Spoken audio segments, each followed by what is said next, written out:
Assalamualaikum. Welcome to the National University online class. During this pandemic, I feel proud to be the part of this National University online video class lecture as a resource person. Please maintain the health rules. I am Mr. Sabri Yasmin, lecturer Rajshahi Government Women's College, Rajshahi.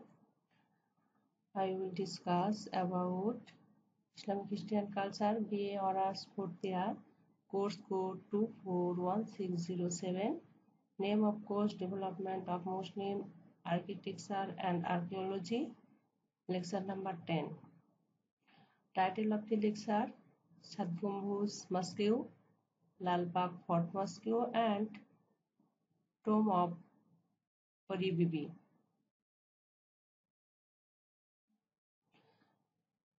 স্ক্রিনে সুপ্রিয় শিক্ষার্থী, স্ক্রিনে একটি চিত্র দেখা যাচ্ছে। আমরা সবাই এই চিত্রটির সাথে পরিচিত। চিত্র থেকে বোঝা যাচ্ছে প্রথমে আমাদের আলোচ্য বিষয় সাত গম্বুজ মসজিদ। এই সাত গম্বুজ মসজিদ নির্মাণ করেছিলেন খান জাহান আলী। তার পরিচয় সম্পর্কে আমরা প্রথমে জেনে নিই। কিংবদন্তির যে নায়ক ছিলেন খান জাহান আলী, তিনি বাংলাদেশের দক্ষিণাঞ্চলের বাগেরহাটের শাসক বা ধর্মপ্রচারক হিসেবে পরিচিত। এখানে তিনি একটি রাষ্ট্র এবং বিখ্যাত একটি মসজিদ প্রতিষ্ঠা করেন, যা ষাট গম্বুজ মসজিদ নামে পরিচিত। ঐতিহাসিকদের অনুমান থেকে জানা যায় যে খান জাহান আলী পারস্য দেশীয় একজন মুসলমান ছিলেন। তিনি অন্যান্য ভাগ্যান্বেষীদের ন্যায় জীবনের এক সময়ে তিনি ভারতবর্ষে আগমন করেন এবং দিল্লির সুলতানের অধীনে মন্ত্রী পদে অধিষ্ঠিত হন। এরপর বাংলাদেশে কিভাবে আগমন ঘটল তার?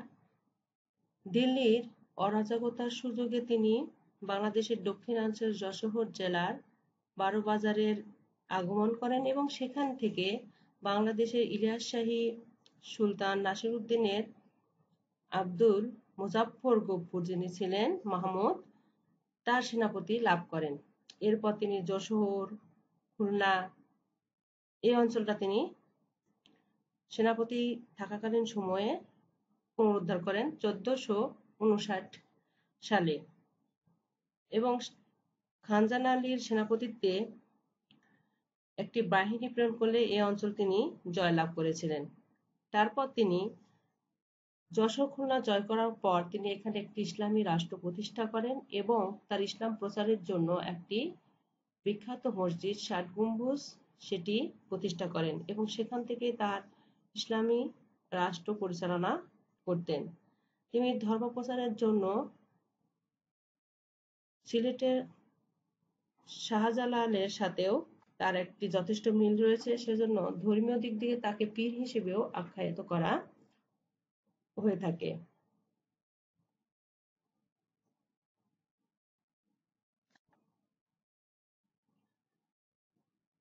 তো এখানে পারস্য থেকে এসে তিনি যখন সুলতানের অধীনে চাকরি করেন এবং এখান থেকে তিনি প্রায় 40 বছর এই অঞ্চলে শাসন করেছিলেন এবং বাগেরহাটকে তখন খলিফাতাবাদ নামে পরিচিত ছিল এবং এখানে একটি বিরাট আকৃতির মসজিদ নির্মাণ করেন, যা বাগেরহাটের ষাট গম্বুজ নামে পরিচিত। এরপর আমরা আসি ষাট গম্বুজ মসজিদের যে স্থাপত্যিক এবং আলংকারিক যে বৈশিষ্ট্য রয়েছে সে সম্পর্কে আমরা আলোচনা করব। স্ক্রিনে এখানে ভূমি নকশা দেখানো হয়েছে। প্রথমে আমরা আসি ভূমি পরিকল্পনা। ষাট গম্বুজ মসজিদের যে ভূমি পরিকল্পনা, এখানে বলা হচ্ছে যে উত্তর দক্ষিণে প্রায় 160 ফুট এবং পূর্ব পশ্চিমে যেটা বলা হচ্ছে এবং ভিতরের দিকে সেটা 143 ফুট লম্বা এবং পূর্ব পশ্চিমে বাইরের দিকে 104 ফুট এবং ভিতরের দিকে 88 ফুট চওড়া। এই মসজিদের দেয়াল বা প্রাচীরের কথা যদি আসি, তাহলে মসজিদের দেয়ালগুলো বেশ পুরু এবং প্রতিটি দেয়াল প্রায় 8.5 ফুট পুরু। কেউ যদি ৬০ গম্বুজ মসজিদ দেখতে যাও, তাহলে অবশ্যই দেখতে পাওয়া যে এই মসজিদের প্রাচীর কতটা পুরুত্ব রয়েছে এবং এই মসজিদের দেয়ালটা খুবই মজবুতভাবে তৈরি করা হয়েছে। তাহলে দেখা যাচ্ছে যে এর ভূমি নকশায় উত্তর দক্ষিণে বাহিরের দিকে ১৬০ ফুট এবং ভেতরের দিকে ১৪৩ ফুট লম্বা, অন্যদিকে পূর্ব পশ্চিমে বাহিরের দিকে ১০৪ ফুট এবং ভেতরের দিকে ৮৮ ফুট চওড়া এবং এই মসজিদের যে দেওয়াল ব্যবহার করা হয়েছে তা মোটামুটি ৮.৫ ফুট পুরুত্ব।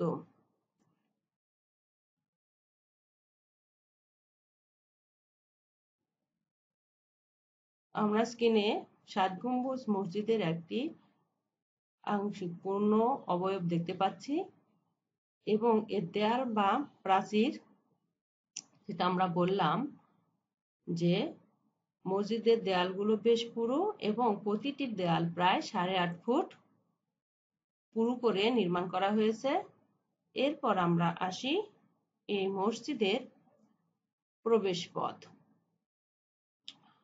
আমরা আগে যে মসজিদগুলো দেখেছি উমাইয়াদের সময়, সেখানে প্রবেশপথের সংখ্যা ছিল কম। এরপর আমরা দেখলাম আব্বাসীয় আমলে যে মসজিদগুলো ছিল তার প্রবেশপথ ছিল প্রয়োজনের অতিরিক্ত, অর্থাৎ অনেকগুলো। মসজিদের যে সামনের দেয়াল অর্থাৎ পূর্ব দেয়ালে সামনের দিকে অর্থাৎ পূর্ব দেয়ালে বলা হচ্ছে প্রবেশপথের সংখ্যা ছিল 11টি।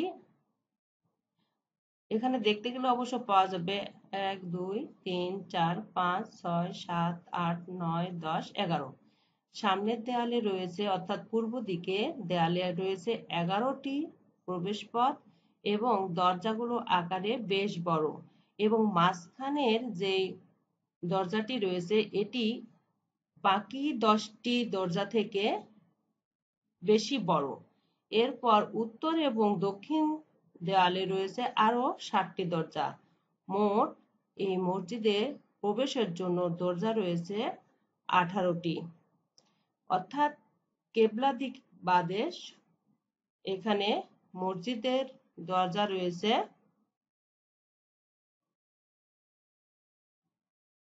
18টি।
তাহলে আমরা দেখলাম এই মসজিদের পূর্বে রয়েছে 11টি দরজা এবং উত্তর দক্ষিণে আরো রয়েছে 7টি দরজা, মোট 18টি দরজা।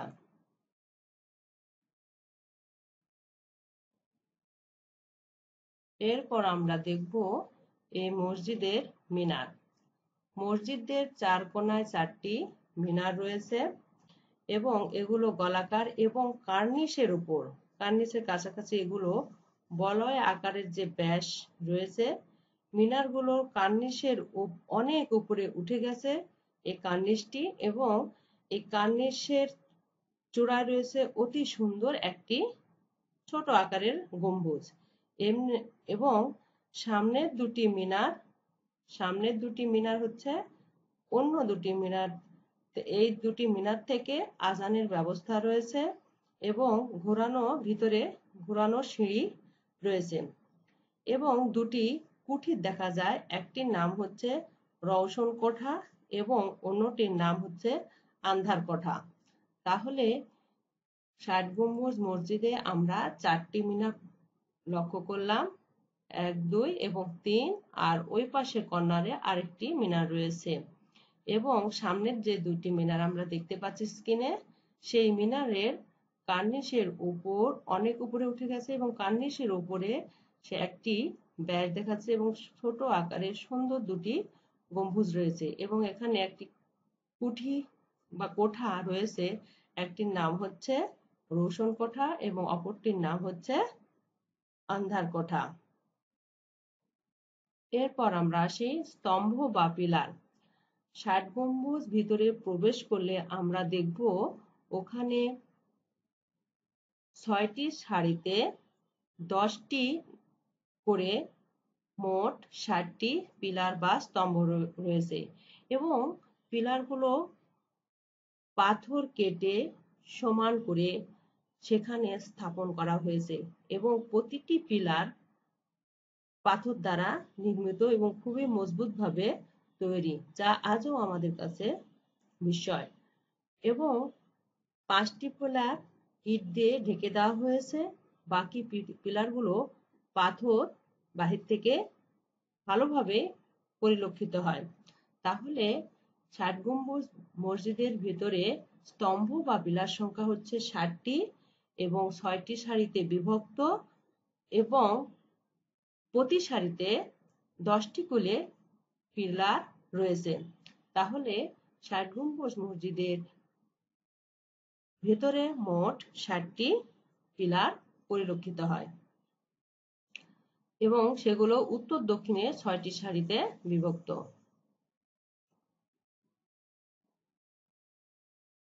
এই পিলারগুলো জ্যামিতিক মাপে তৈরি করা হয়েছিল। এরপর আমরা আসব গম্বুজ। ৬০ গম্বুজ মসজিদে যে ৬০টি স্তম্ভ বা পিলার রয়েছে, চারপাশের দেয়ালের ওপর মসজিদের যে গম্বুজ নির্মাণ করা হয়েছে, ছাদের উপর গম্বুজ সংখ্যা হচ্ছে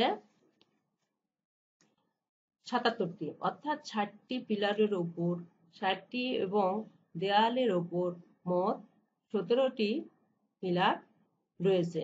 এই মোট ৭৭টি স্তম্ভ রয়েছে এবং ৬০টি পিলারের উপর ৬০টি স্তম্ভ এবং দেওয়ালের ওপরও আরো কিছু স্তম্ভ রয়েছে, সবগুলো মিলে ৭৭টি গম্বুজ রয়েছে।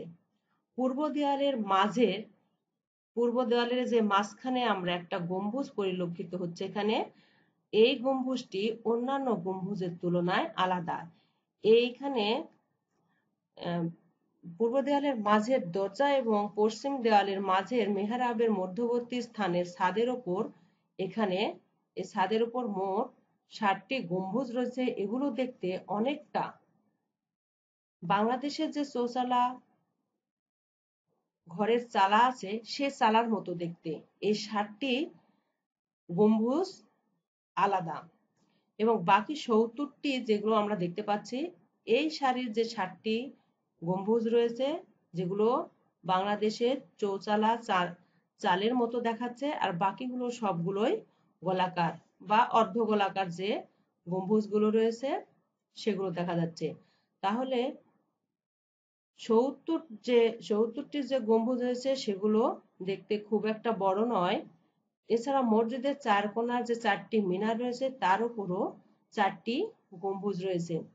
তাহলে মোট গম্বুজের সংখ্যা দাঁড়ায় ৮১টি। তবু এর নাম ৬০ গম্বুজ কেন? ঐতিহাসিকদের মতে ধারণা করা হয় যে ৬০টি স্তম্ভের ওপর নির্মিত, সেই জন্য এই গম্বুজকে ৬০ গম্বুজ মসজিদ হিসেবে আখ্যায়িত করা হয়েছে বা এরকম নামকরণ করা হয়েছে বলে ধারণা করা হয়। তাহলে এখানে গম্বুজের সংখ্যা হচ্ছে 81টি। এবার আসি মেহরাব। কিবলা নির্দেশক হিসেবে একটি মসজিদের মেহরাব অত্যন্ত গুরুত্বপূর্ণ একটি উপাদান। এই মসজিদের ভেতরে পশ্চিম দেয়ালে মোট 10টি মেহরাব অবস্থিত। মাঝের মেহরাবটি অন্যান্য মেহরাব অপেক্ষা আকারে অনেক বড় এবং এতে পাথরের অতি সুন্দর কাজ করা হয়েছে এবং আজও তা জ্বলজ্বল করছে। মেহরাবের দক্ষিণ পূর্ব দেয়ালের যে দরজাগুলো রয়েছে সেগুলো বরাবর 5টি মেহরাব রয়েছে। মাঝের মেহরাব উত্তর দিকে থেকে যে 4টি মেহরাব রয়েছে, আর মাঝের মেহরাবের উত্তর পাশে যেখানে একটি মেহরাব থাকার কথা ছিল সেখানে একটি ছোট দরজা দেখা যায়। ধারণা করা হয় যে এই দরজা দিয়ে খান জাহান আলী তার দরবারে প্রবেশ করতেন। তাহলে সুপ্রিয় শিক্ষার্থীবৃন্দ, আমরা 60 গম্বুজ যে মসজিদ দেখলাম সেখানে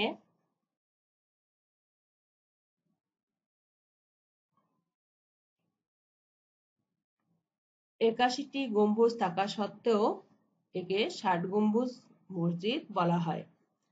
তবে এই 60 গম্বুজ মসজিদ বাংলাদেশে যে বিশ্ব ঐতিহ্য হিসেবে 3টি স্থান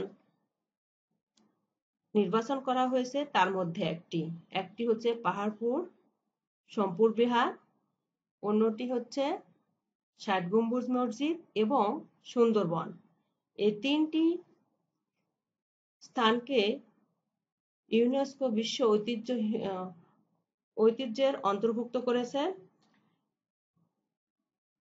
2009 সাল পর্যন্ত বাংলাদেশে যে 3টি স্থানকে বিশ্ব ঐতিহ্য স্থল হিসেবে ঘোষণা করেছে এগুলোর মধ্যে আমরা বললাম 3টি রয়েছে, একটি পাহাড়পুরের বৌদ্ধবিহার বা সোমপুর বিহার, বাগেরহাটের 60 গম্বুজ মসজিদ এবং সুন্দরবন।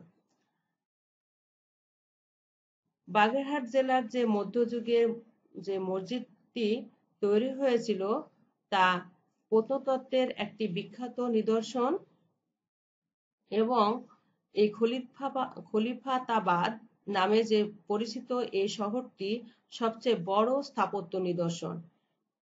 এই 60 গম্বুজ মসজিদটি একাধারে প্রশাসনিক কেন্দ্র, মাদ্রাসা এবং সমাবেশ স্থল হিসেবে গুরুত্বপূর্ণ ভূমিকা পালন করত। মসজিদটি খান জাহান আলীর নান্দনিক স্থাপত্য শৈলীর সবচেয়ে উজ্জ্বল দৃষ্টান্ত। 60 গম্বুজ মসজিদটি বিশ্ব ঐতিহ্যভুক্ত করার জন্য মনোনয়নের জন্য প্রয়োজনীয় কাগজপত্র তৈরি করা হয় 1973 সালে এবং এ সম্পর্কিত প্রবিধান গৃহীত হয় 1980 সালে এবং ইউনেস্কোর 21তম অধিবেশনে 1985 সালে তা বিশ্ব ঐতিহ্য হিসেবে আখ্যায়িত হয়। তাহলে দেখা যাচ্ছে যে 60 গম্বুজ শুধু একটি গম্বুজ নয়, বাংলাদেশের একটি প্রত্নতাত্ত্বিক নিদর্শন এবং খুবই গুরুত্বপূর্ণ এবং যা মধ্যযুগীয় বাংলা স্থাপত্যের ইতিহাসকে শুধু সমৃদ্ধই করেনি, এটি ওই সময়ের যে নিদর্শন তা গৌরবান্বিত করেছে। এই মসজিদের আজও প্রতিষ্ঠাতার মহিমা ছড়াচ্ছে এবং মসজিদের গায়ে কোনো প্রকার শিলালিপি না থাকায় এই মসজিদ সম্পর্কে অনেক তথ্য এখনো আমাদের জানার বাহিরে, অর্থাৎ অনেক কিছু অজানা রয়ে গেছে। যতটুকু পাঠ উদ্ধার করা সম্ভব হয়েছে তার বাহ্যিক অবয়ব থেকে নেওয়া হয়েছে। তাহলে সুপ্রিয় শিক্ষার্থীবৃন্দ, আমরা এতক্ষণ ধরে 60 গম্বুজ মসজিদ সম্পর্কে জানলাম। এবার আমরা লালবাগ কেল্লা সম্পর্কে আলোচনা করব। প্রথমেই লালবাগ হচ্ছে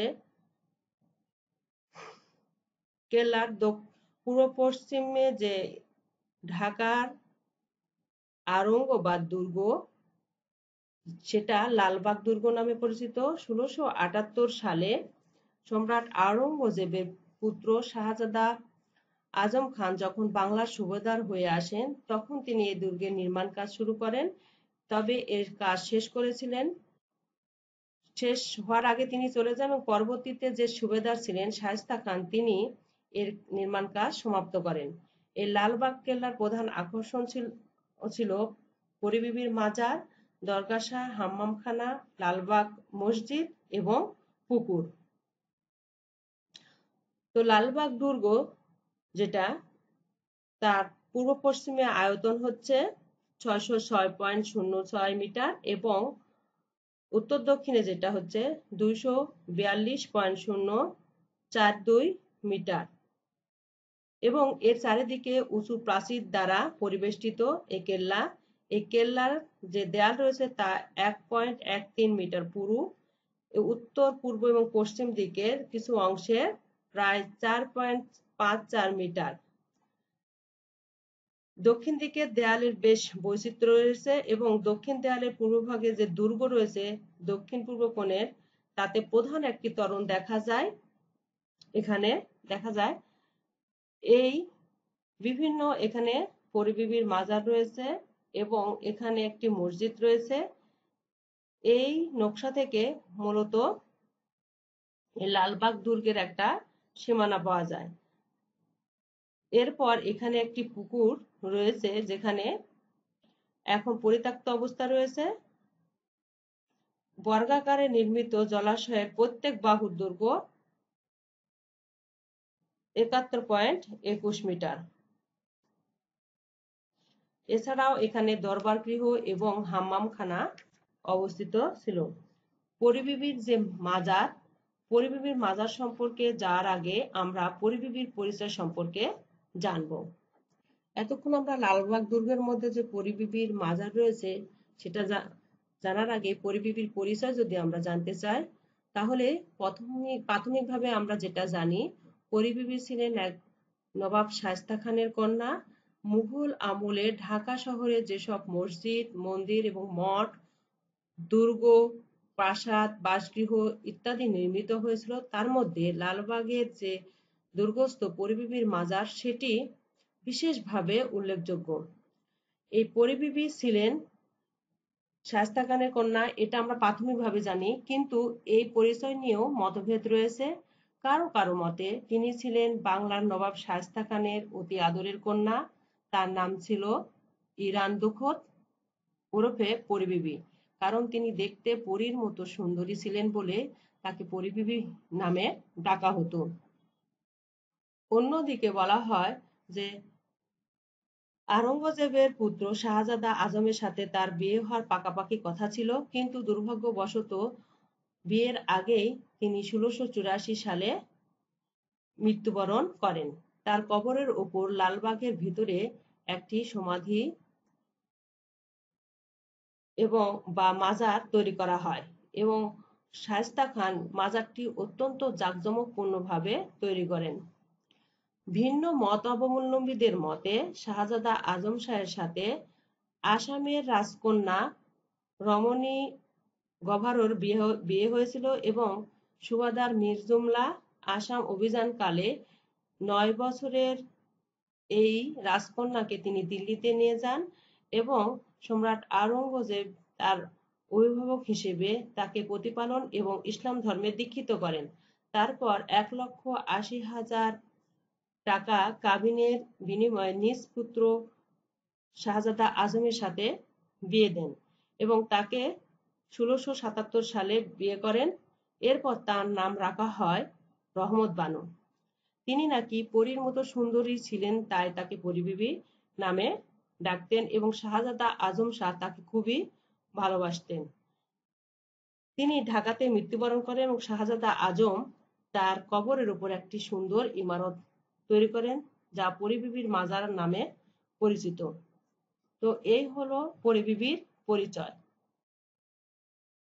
এরপর আসি লালবাগ দুর্গের পরিবিবির সমাধির যে বৈশিষ্ট্য সেটা নিয়ে আমরা এখন আলোচনা করব। প্রথমে আমরা ভূমি নকশা সম্পর্কে আলোচনা করব।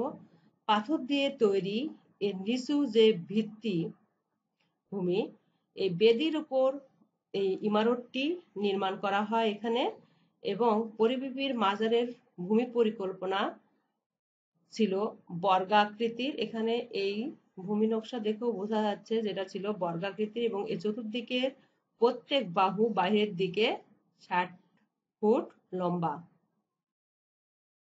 তাহলে এবার আসি প্রবেশদ্বার।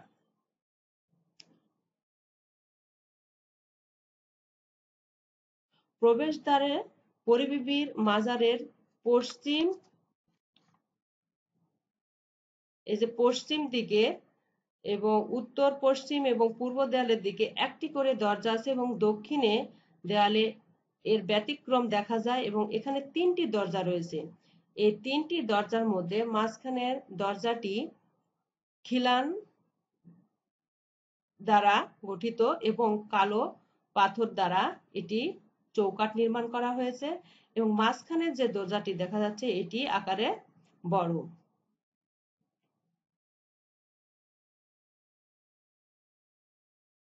এরপর আসি মিনার। মাজারের 4 কোণায় 4টি মিনার রয়েছে, এপাশে 2টি দেখা যাচ্ছে, পিছনে আরো 2টি মিনার রয়েছে, এবং মিনারগুলো অষ্টভুজাকৃতির মিনার, যা কুব্বাতুস সাখরা যে অষ্টভুজাকৃতির আমরা স্ট্রাকচার দেখেছি সেটি সুদূর বাংলাদেশেও এর প্রভাব পড়েছিল, তার প্রকৃষ্ট প্রমাণ হচ্ছে এই অষ্টভুজাকৃতির মিনার।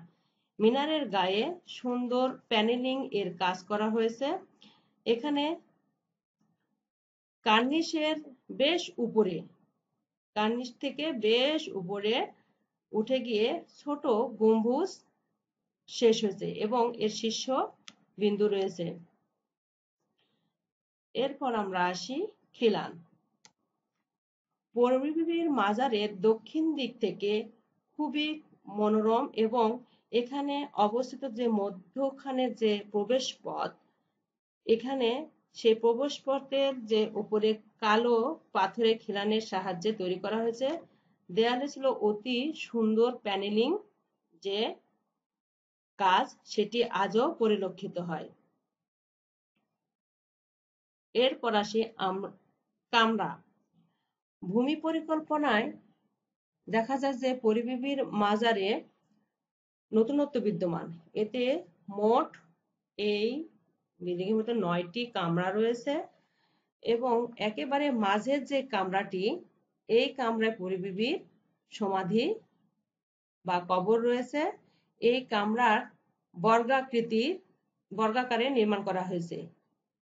এই যে কামরাটি দেখা যাচ্ছে এখানে বর্গাকার নির্মাণ হয়েছে, এবং প্রত্যেক বাহু 19 ফুট 2 ইঞ্চি লম্বা। মাঝের কামরার 4 কোণে 4টি কামরা রয়েছে।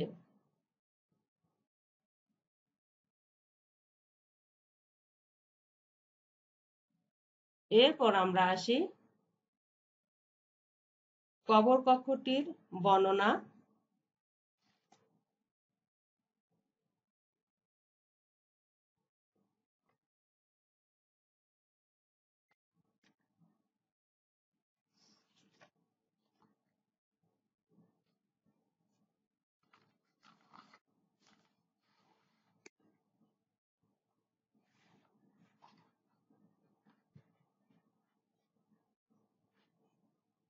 যে কামরাটিতে পরিবিবির কবর আছে তাতে প্রবেশের জন্য প্রত্যেক দেয়ালের মাঝখানে একটি করে দরজা রয়েছে। উত্তর, পূর্ব এবং পশ্চিম দিকে প্রবেশ পথ সাদা মার্বেল পাথরের জালি দ্বারা বন্ধ করে দেওয়া হয়েছে। আর একমাত্র দক্ষিণ দিকে যে দরজা, এখানে একটু লক্ষ্য করলে দেখা যাবে যে এখানে জালির মতো ব্যবহার করা হয়েছে, আর একমাত্র দক্ষিণ দিকে যে দরজা রয়েছে মাঝখানের যে কামরায় প্রবেশ করা যায়। এই দরজায় পাথরের খিলান এবং কালো পাথরের তৈরি চৌকাঠ ব্যবহার করা হয়েছে, যা চন্দন কাঠের তৈরি পাল্লা ব্যবহার করা হয়েছে। এরপর আমরা আসি মাজারের অলঙ্করণ। পরিবিবির কবরটির যে মেঝে কামরার মাঝখানে অবস্থিত, সেটি 6টি তাক রয়েছে এবং তাকগুলো মূল্যবান মার্বেল পাথর দিয়ে তৈরি এবং তাতে সুন্দর করে কাজ করা হয়েছে। আর কামরার মাঝে মূল্যবান কালো মার্বেল পাথর দ্বারা তৈরি করা হয়েছে, তাতে অতি সুন্দর কারুকার্য করা হয়েছে। এই কামরায় দেয়ালগুলো ইটের তৈরি কিন্তু পাথর দিয়ে ঢাকা। নিচের দিকে রয়েছে সুন্দর মার্বেল পাথর। এরপর আসি মাজারের গম্বুজ।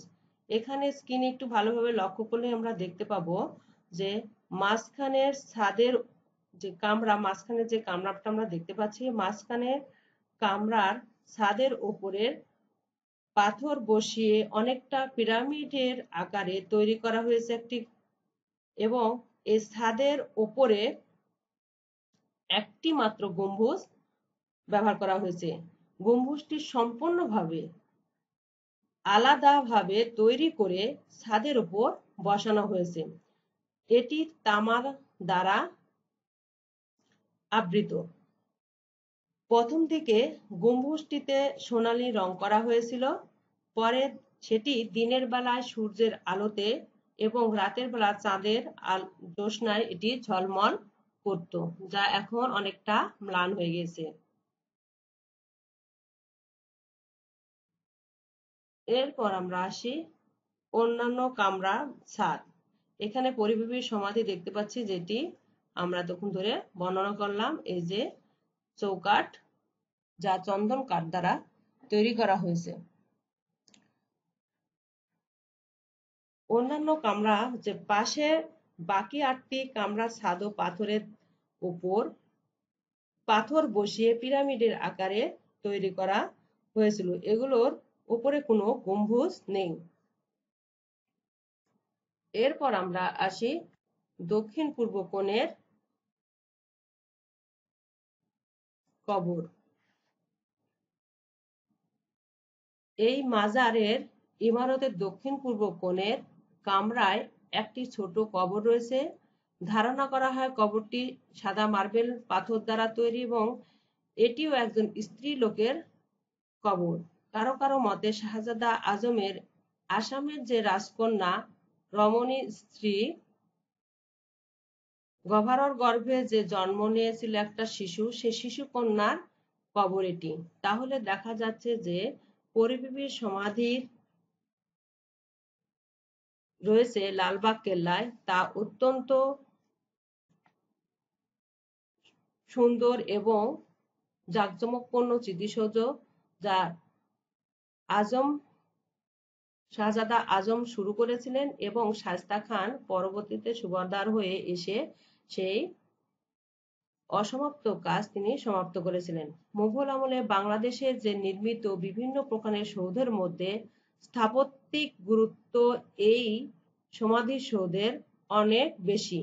এর কারুকার্য এবং শিল্প নৈপুণ্য যেটা রয়েছে, তাজমহল ও ইতিমাদ-উদ-দৌলার যে সমাধিসৌধের কথা আমরা জানি, সেই সমাধিসৌধের কথা এখানে স্মরণ করিয়ে দেয়। মার্বেল পাথর দ্বারা নির্মিত এই সমাধিসৌধটি এখনো পর্যন্ত এদেশে সর্বাধিক সুন্দর মুসলিম স্মৃতিসৌধ হিসেবে গণ্য করা যায়। তাহলে সুপ্রিয় শিক্ষার্থীবৃন্দ, এতক্ষণ আমরা পরিবীবীর মাজার সম্পর্কে জানলাম। এবার এখানে লালবাগ দুর্গের যে মসজিদটি রয়েছে, সেই মসজিদটি নিয়ে আমরা আলোচনা করব। এর অবস্থান হচ্ছে লালবাগ দুর্গের ভেতরেই এই লালবাগ মসজিদটি অবস্থিত এবং এর নির্মাণ কাল ছিল শায়েস্তা খানের সময়। এর ভূমি পরিকল্পনা দেখা যায় যে এটি আয়তাকার একটি মসজিদ এবং এর বুরুজ ছিল 4 কোণে 4টি।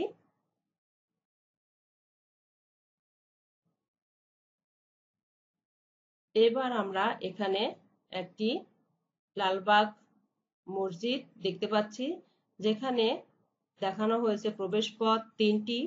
আমরা একটু লক্ষ্য করলে দেখতে পাবো যে এই মসজিদের 3টি দরজা দেখা যাচ্ছে। দুটি পাশাপাশি দরজার মাঝখানে যে দরজাটি রয়েছে অন্য দুটি থেকে মাঝের দরজাটি একটু বড়। এরপর আমরা দেখব মিহরাব। কিবলা নির্দেশক হিসেবে লালবাগ দুর্গর যে মসজিদটি রয়েছে সেখানে কিবলা দেওয়ালেও 3টি মেহরাব রয়েছে এবং মাঝখানে মেহরাবটি হচ্ছে অন্য দুটি মেহরাব থেকে বড়। এরপর আমরা আসি গম্বুজ। লালবাগ দুর্গ মসজিদে 3টি গম্বুজ ব্যবহার করা হয়েছে এবং যেগুলো দেখতে অত্যন্ত সুন্দর এবং মাঝখানের গম্বুজটি অন্য দুটি গম্বুজ থেকে একটু বড়। এর অলঙ্করণ যদি দেখি পোড়ামাটির ফলক ব্যবহার করছে বা টেরাকোটা ব্যবহার করা হয়েছে এবং এখানে খাঁজ কাটা একটা অলঙ্করণ দেখা যাচ্ছে। এখানে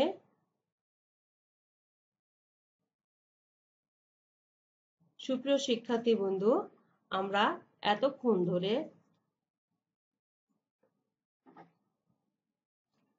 খান জাহান আলী কর্তৃক প্রতিষ্ঠিত খুলনার বাগেরহাট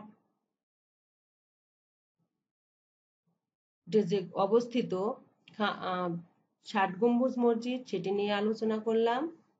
পরিবিবির মাজার অর্থাৎ লালবাগ কেল্লায় যে পরিবিবির সমাধিসৌধ রয়েছে সেটি নিয়ে আমরা আলোচনা করলাম।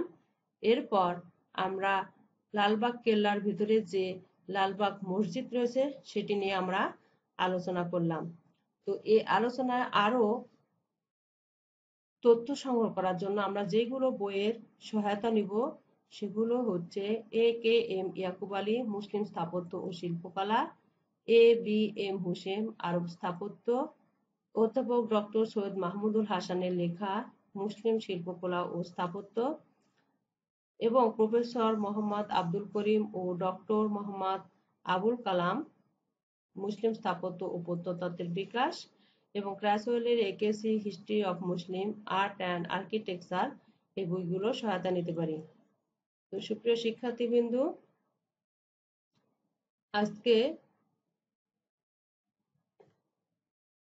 সবাইকে ধন্যবাদ জানিয়ে ক্লাস শেষ করছি। আল্লাহ হাফিজ।